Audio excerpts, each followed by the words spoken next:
Nana alipokuwa na sisi, na yoyote ambaye atakuwa pamoja na rais John Warugu ni mwingine, nasi tutakuwa na yeye, kwa sababu tangu tuanze uhuru bado hatujapata rais ambaye husimama na sisi watu wa Lamu East na West au Coast kwa jumla.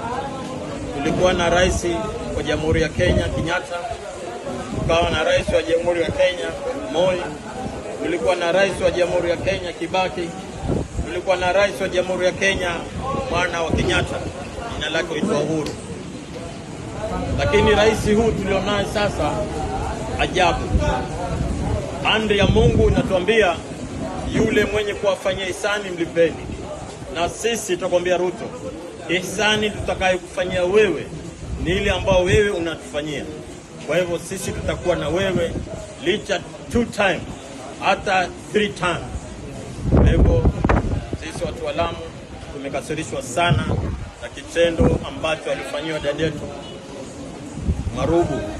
Hatumwangalii Marugu kwamba ni mwanamke, hatumwangalii Marugu kwamba ni Mkikuyu, tunamwangalia Marugu kwamba ni kiongozi wetu wa Pwani. Yoyote atakayemgusa Marugu ametugusa sisi sote, awe ni mwanamke, awe ni Mkikuyu, awe ni Mswahili, lakini maadamu ni kiongozi wetu sisi tutasimama naye. Tena kasoro ya Marugu ni vile kwamba tu si Muislamu, lakini roho yake na tabia yake hata Waislamu wanamwiga yeye. Kwa hivyo nawaambia watu wa Murang'a, mimi nawajua sana.